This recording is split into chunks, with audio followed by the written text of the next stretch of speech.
Okay, so this is our second day of reading The One and Only Ivan. We stopped on page 10. Let me get to that page. So we're going to start on page 11.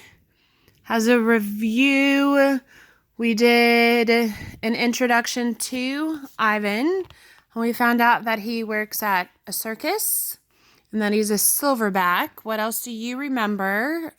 If you're listening with somebody else, have a discussion with them. If not, go back to the person you talked to yesterday and kind of review what you remember, or look in your notebook if you wrote some notes down.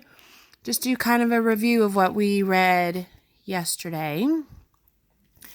And we're going to start reading with The Littlest Big Top on Earth. See if I can get at a better angle, so I'm going to move a little bit here. Okay, much better. All right. My neighbors here at the Big Top Mall know many tricks. They are educated lot, more accomplished than I am. One of my neighbors plays baseball, although she is a chicken. Another drives a fire truck, although he is a rabbit. I used to have a neighbor, a sleek and thoughtful seal, who could balance a ball on her nose from dawn till dusk. Her voice was like the throaty bark of a dog chained outside on a cold night.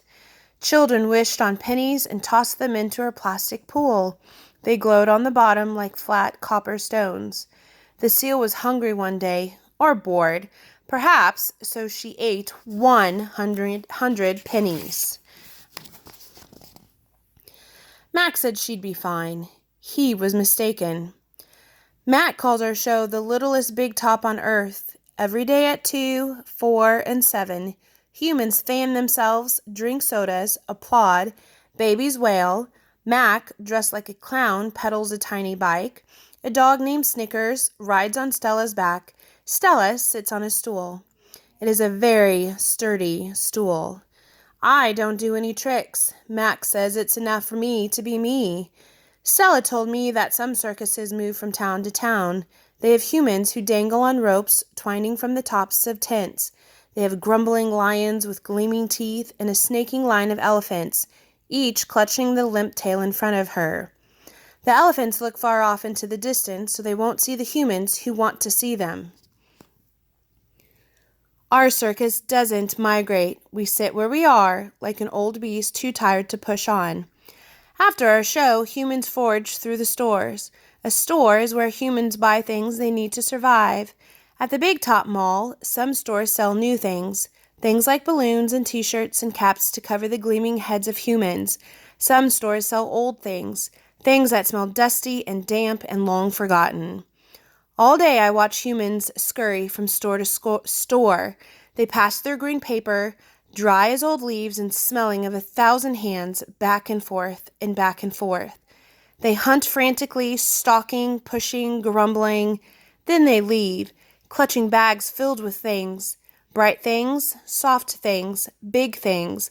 But no matter how full the bags, they always come back for more. Humans are clever indeed. They spin pink clouds you can eat. They build domains with flat waterfalls, but they are lousy hunters.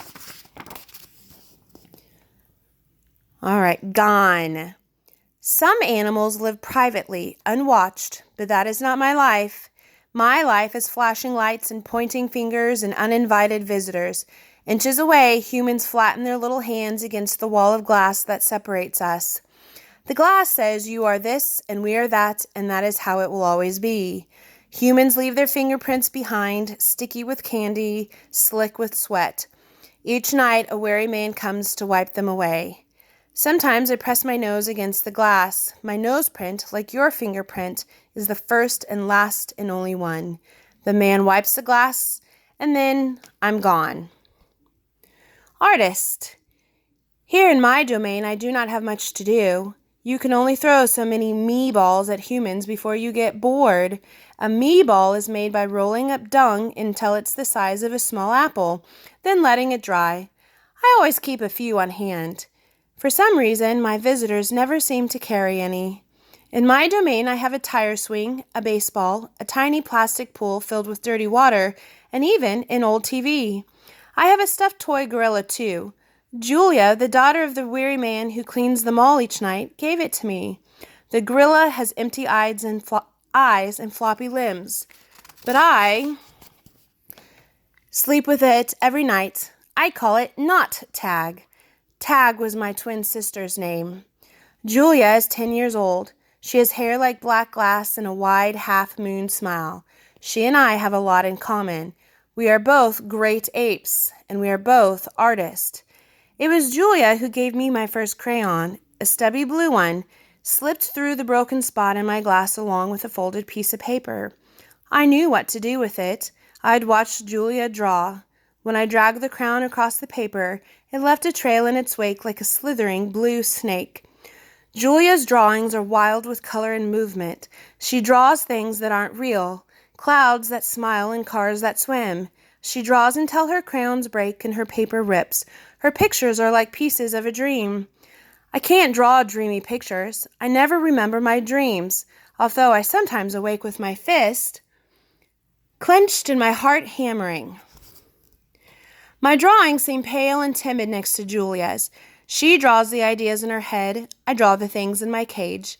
Simple items that fill my days. An apple core, a banana peel, a candy wrapper. I often eat my subjects before I draw them. But even though I draw the same things over and over and over again, I never get bored with my art. When I'm drawing, that's all I think about. I don't think about where I am, about yesterday or tomorrow. I just move my crayons across the paper. Humans don't always seem to recognize what I've drawn. They squint, cock their heads, murmur. I'll draw a banana, a perfectly lovely banana, and they'll say, "It's a yellow airplane," or "It's a duck without wings." That's all right. I'm not drawing for them. I'm drawing for me. All right, we're going to stop right there. We'll see you later.